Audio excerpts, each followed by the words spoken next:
আর সেই রসটা যখন তিনি যখন কেউ গ্রহণ করে, যখন কেউ খায়, তখন কি হয়?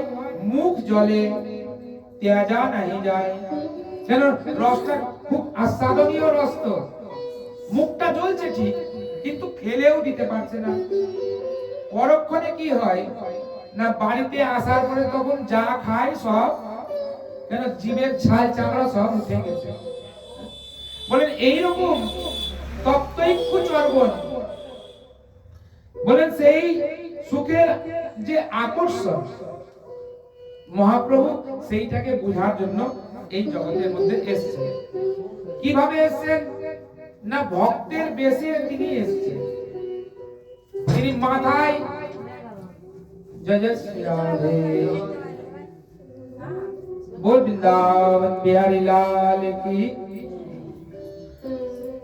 বলেন সেই কৃষ্ণ যিনি মাথায় মুকুট পরতেন, হাতে বাজুবন্ধ করতেন, ময়ূর পাখা লাগাতেন, সেই কৃষ্ণ আজকে অবতীর্ণ হয়েছেন ভক্তের বেশে সুসজ্জিত হয়ে। তার বেশটা কেমন না, তিনি বেশটা ধারণ করেছেন অত্যন্ত সাদা মাটা বেশ, ছোট্ট একটা গেরুয়া বস্ত্র, আগুনের যে কালারের যে রং, সেই গেরুয়া বস্ত্র, আর উপরে একটা উত্তরীয়। বৈষ্ণবের সম্বল চিরা কাঁথা কম্বল, আর অন্য কিছু বৈষ্ণবের সম্বল নেই। তো বলেন এইরকম সম্বল নিয়ে মহাপ্রভু ঘুরছেন সমস্ত আমাদের এই ভারত ভূমিতে। আর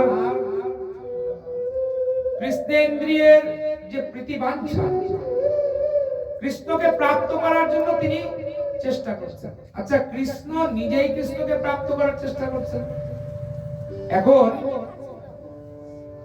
কিছু তার্কিক ব্যক্তি বলছেন যে যদি মহাপ্রভু কৃষ্ণ হবেন, তাহলে তিনি আবার কৃষ্ণকেই কেন অন্বেষণ করছেন? না, তিনি এই জন্যই কৃষ্ণকে অন্বেষণ করছেন না, তিনি ভক্ত বেশে অবতীর্ণ হয়ে সেই ভক্তিটাকে জানার জন্যই তো তিনি এসেছেন এই জগতে।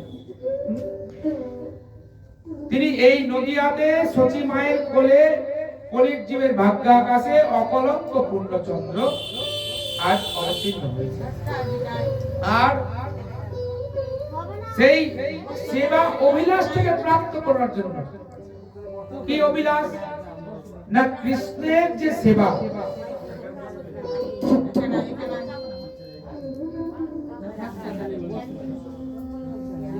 কৃষ্ণের যে সেবা, সেই সেবার অভিলাষটাকে প্রাপ্ত করার জন্যই তিনি অবতীর্ণ হয়েছেন। বলছেন কৃষ্ণেন্দ্রিয় প্রীতিবাঞ্ছা ধরে প্রেম নাম, আত্মেন্দ্রিয় প্রীতিবাঞ্ছা তারে বলে কাম। যে আকাঙ্ক্ষাটা আমাদেরকে কৃষ্ণ পর্যন্ত পৌঁছে দিতে পারে, যে আকাঙ্ক্ষাটা আমাদেরকে কৃষ্ণ নাম করাতে পারে, যে আকাঙ্ক্ষাটা আমাদেরকে কৃষ্ণ দর্শন করাতে পারে, বললেন সেটার নাম সেবা, তার নাম কৃষ্ণ প্রীতি। আর যেটা আমি নিজের জন্য করি, এইটা চাই সেইটা চাই, যেটা আমার দেহের সুখের জন্য, আমার চিত্তের সুখের জন্য, আমার মনের সুখের জন্য, আমার ইন্দ্রিয়ের সুখের জন্য যেগুলো কাজগুলো আমরা করি, বলেন সেগুলোর নাম হচ্ছে কাম। এইভাবে সেবা বাঞ্ছাটা যেটা আছে, ভগবানের যে সেবা, সেই সেবা বাঞ্ছাটাকে একটু ইনক্রিজ করতে হবে, একটু বাড়াতে হবে। যদি সেই সেবা বাঞ্ছাটা না বাড়ে, তাহলে বুঝতে হবে যে আমাদের ভক্তিটা অগ্রসর হচ্ছে না। সেবা বাঞ্ছাটা বাড়বে কিভাবে? বলছেন সেবা বাঞ্ছাটা বাড়বে কেবলমাত্র সেবার অভিলাষেই সেবার বাঞ্ছাটা বাড়বে, অন্য কোনো ভাবে না। আর এই সেবার বাঞ্ছাটা যেমন যেমন বাড়তে থাকবে, তার নামই হচ্ছে পরমার্থিক জীবন, spiritual spiritual life. Life, spiritual life. Swami Vivekananda তার 4 যোগাস অফ স্বামী বিবেকানন্দ একটি গ্রন্থ, প্রথমে তিনি এটা ইংলিশেই ছাপানো হয়েছে, পরে আবার বাংলায় ছাপানো হয়েছে। এইখানে যে 4টি যোগের বর্ণনা স্বামীজি করছেন, সেখানে মুখ্য যোগের কথা বলছেন যে ভক্তি যোগ ছাড়া আর অন্য কোন যোগের দ্বারাতেই কৃষ্ণ প্রাপ্তি সম্ভব নয়। কেন? যে সমস্ত যোগের দ্বারাই ভগবানকে প্রাপ্ত হওয়া সম্ভব বা তার সম্বন্ধে যে বলা হয়েছে, সেই সমস্ত যোগের সাধনা এই বর্তমান যুগের মানুষের করার মতো ক্ষমতা আমাদের নেই। কেন? আমরা বেশিক্ষণ একসঙ্গে বসেই থাকতে পারি না। বলছেন যে যদি ঈশ্বর প্রাপ্ত করতে হয়, ঈশ্বরকে প্রাপ্ত করতে হয়, তবে পদ্ধতি কি বলছেন? শাস্ত্র তার পদ্ধতি কি বলছেন? বলছেন জিতাসন, জিত ক্রোধ, জিত শ্বাস, জিতেন্দ্রিয়। প্রথমে আসনকে জিত, জিতাসন।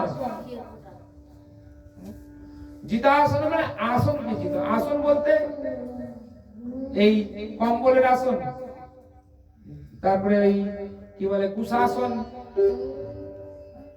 এই আসন না। আসন মানে আপনি যেভাবে বসে আছেন, এই পাটাকে যেভাবে মুড়িয়ে টুড়িয়ে বা লেফটে লেফটে যেভাবে বসছে, আমরা আগেকার দিনের ছেলেপেলেরা আসন করতাম, ব্যায়াম করতাম, পদ্মাসন, বজ্রাসন, ময়ূরাসন, কুর্মাসন।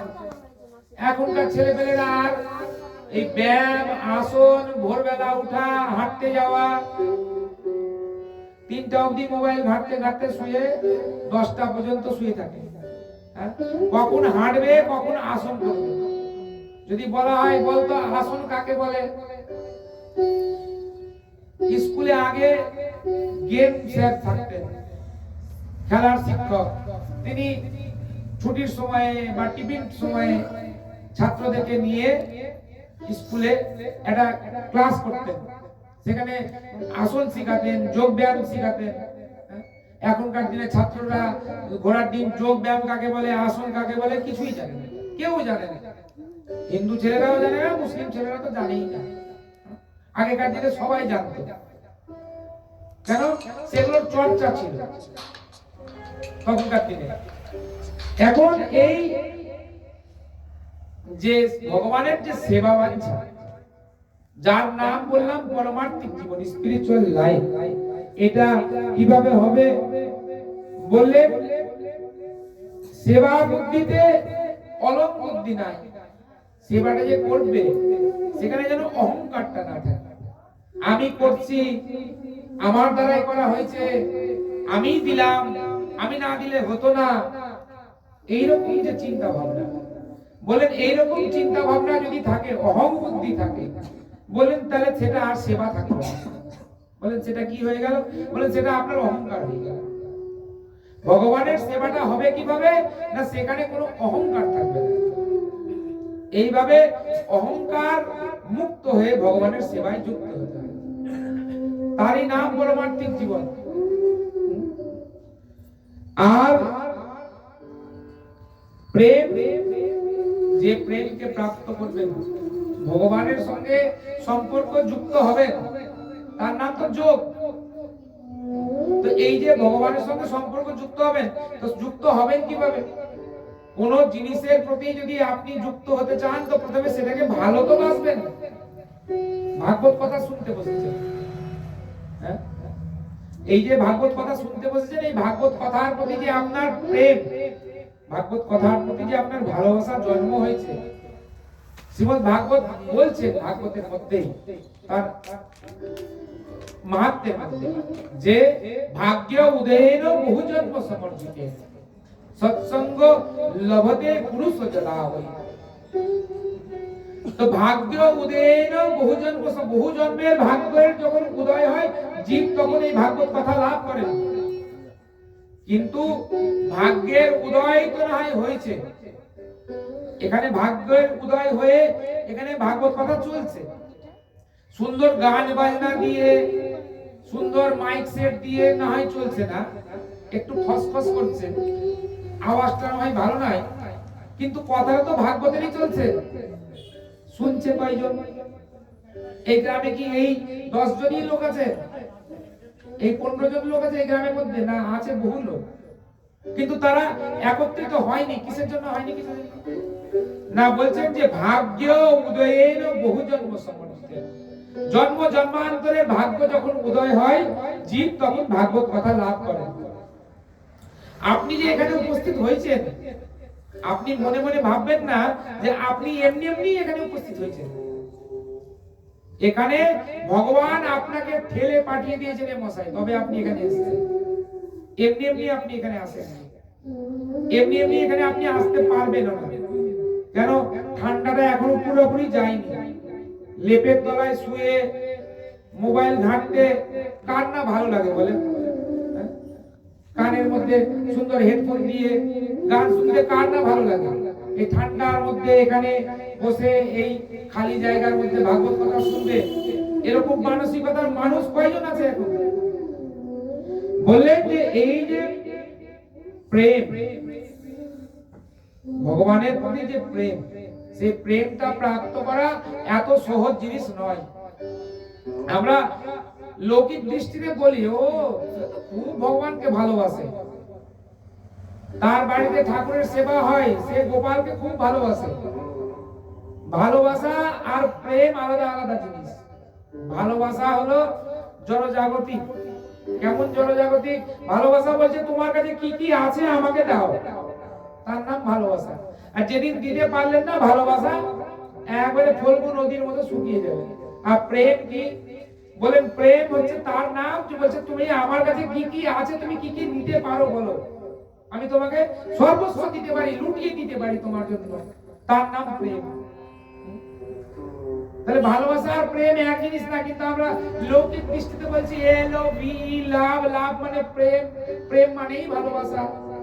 না, তার নাম ভালোবাসা নয়, শাস্ত্র অন্য কথা বলছে।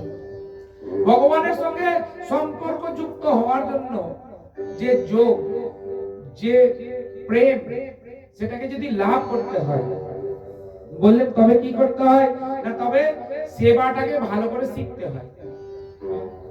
যদি ভগবানের সেবা না শিখা হয় তাহলে সে কোনোদিনই ভগবানের প্রেম প্রাপ্ত করতে পারবে না। ভগবানের সেবাটা শিখবেন কিভাবে? না, এখানে ভাগবত শুনতে বা পাঠ করতে এসে আমরা বারবারই দেখেছি যে মানুষ ভগবানের সেবা জানেন না। এই ছেলে এসেই প্রথমে বলছে যে ওই দুইজনকে একই আসনে কেন রাখা হয়েছে?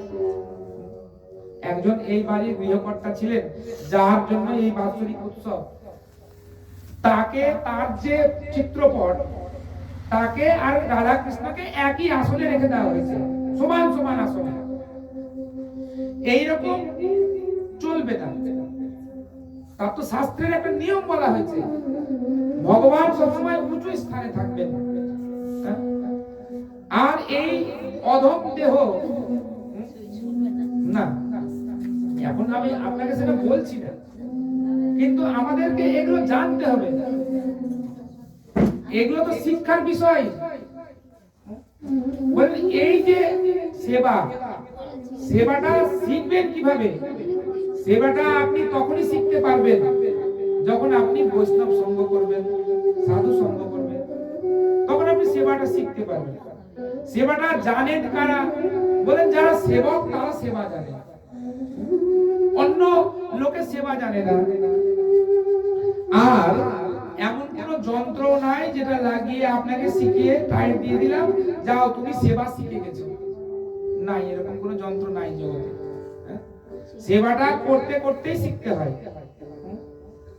তাহলে এই একটা উদাহরণ, গুরুদেব ইচ্ছা প্রকাশ করেছে তার শিষ্যের কাছে। গুরুদেব সেই দক্ষিণ ভারতে কাবেরী নদীর তটে থাকেন, তার আশ্রম।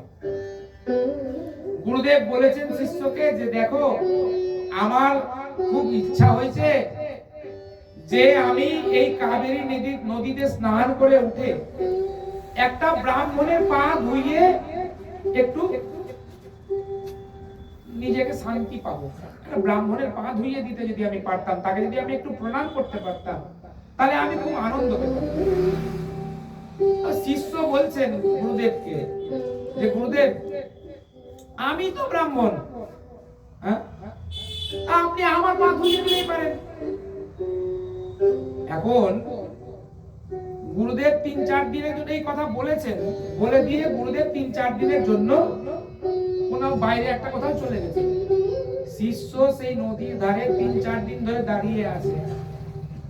গুরুদেব আসবেন, নদীতে স্নান করবেন, আমার পা ধুইয়ে দিবেন, আমাকে প্রণাম করবেন, বুঝলেন? এখন এটা শুনলে আমরা হয়তো অনেকেই ভাববো, দেখো কি ধৃষ্টতা শিষ্যের।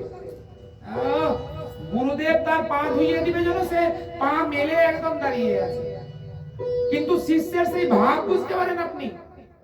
তার নাম সেবা। শিষ্য গুরুদেবের সেবা করছেন। গুরুদেব ইচ্ছা প্রকাশ করেছেন যে আমি যদি একটু কাবেরী নদীতে স্নান করার পরে যদি একটু কোনো ব্রাহ্মণের পা ধুইয়ে দিয়ে যদি একটু প্রণাম করতে পারতাম, তাহলে আমার মনে খুব শান্তি হতো।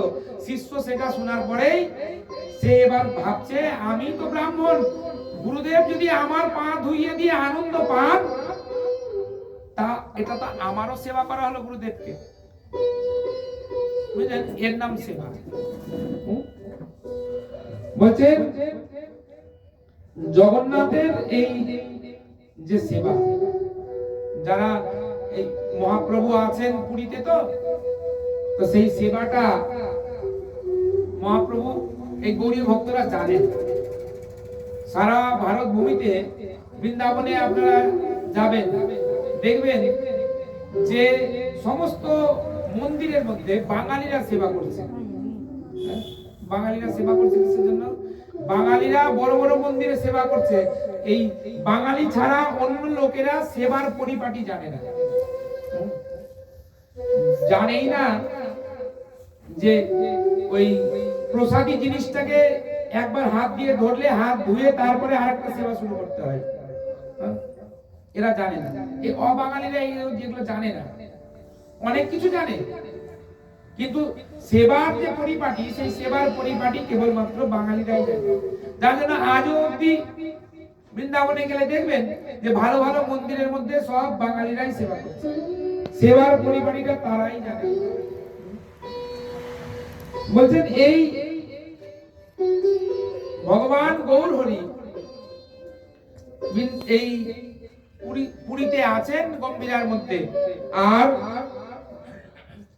কেমন ভগবানের প্রতি তিনি সেই কৃষ্ণের প্রতি যে তার প্রেম, সেটাকে তিনি প্রদর্শন করছেন।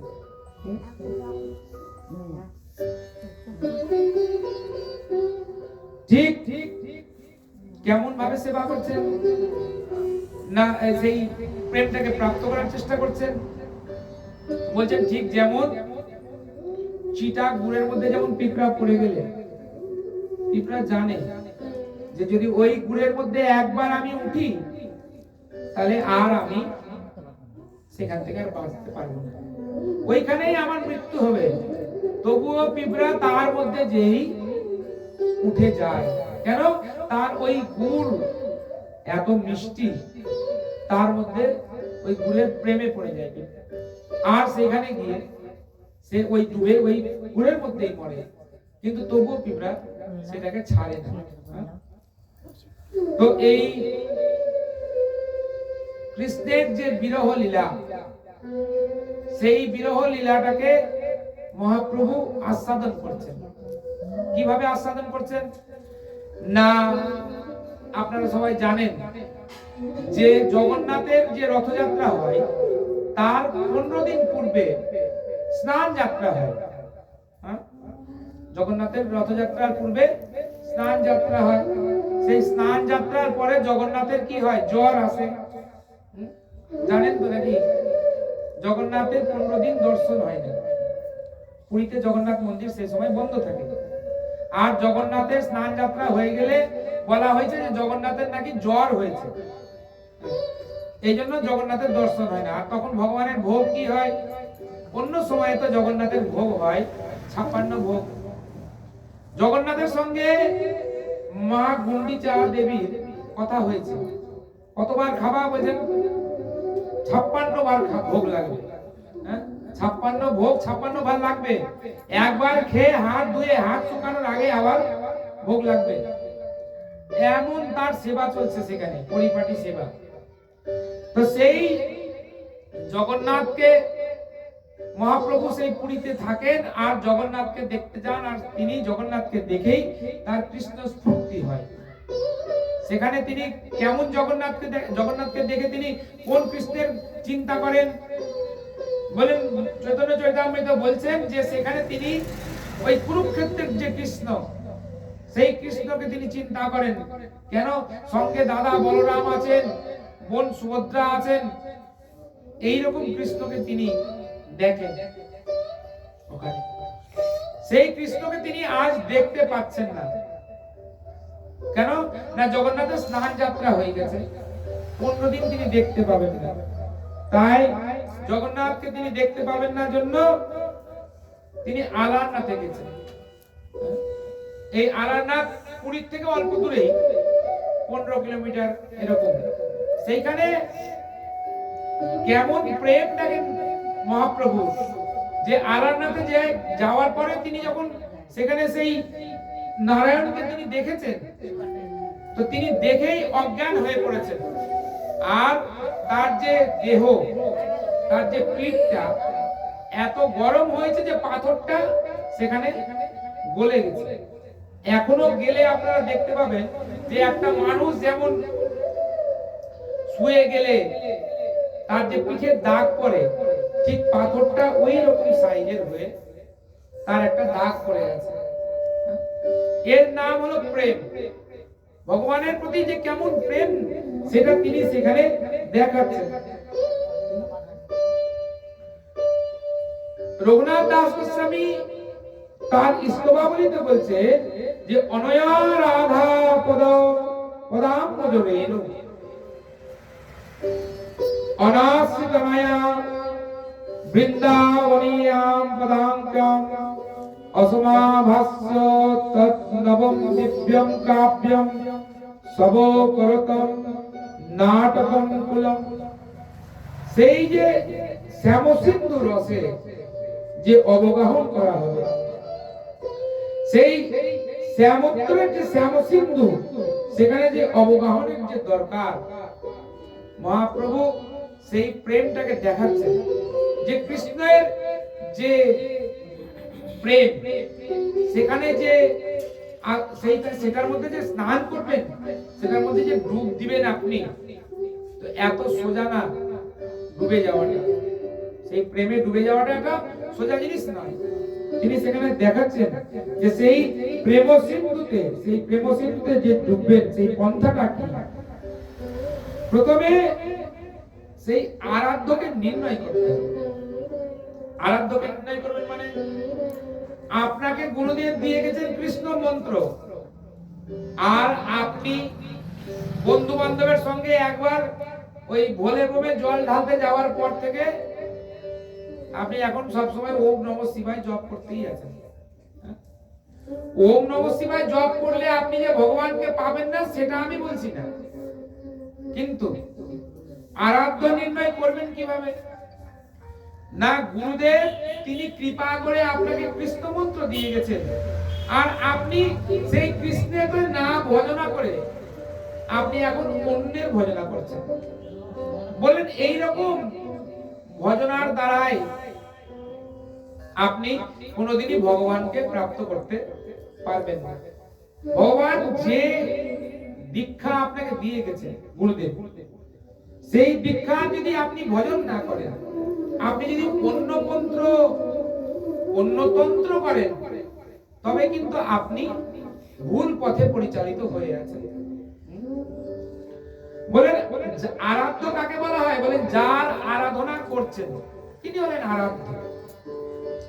তো এই শ্যামরস সিন্ধুতে যদি অবগাহন করতে হয়, প্রাণে যদি কারো অভিলাষা জন্ম হয়, তাহলে অনারাধ্য রাধা পদাম্বুজবেন, শ্রী রাধারানী যেভাবে কৃষ্ণকে ভালোবাসতেন, সেই ভালোবাসার যে পন্থা, সেই পন্থাটাকে আমাদেরকে জানতে হবে। কিভাবে না, বলছে যে আশ্রয় লইয়া ভজে তারে কৃষ্ণ নাহি ত্যাজে, আর সব মরে অকারণে। জানলেনই না যে ভজনটা কি জিনিস, গুরু বৈষ্ণবের সঙ্গই কোনোদিন করলেন না।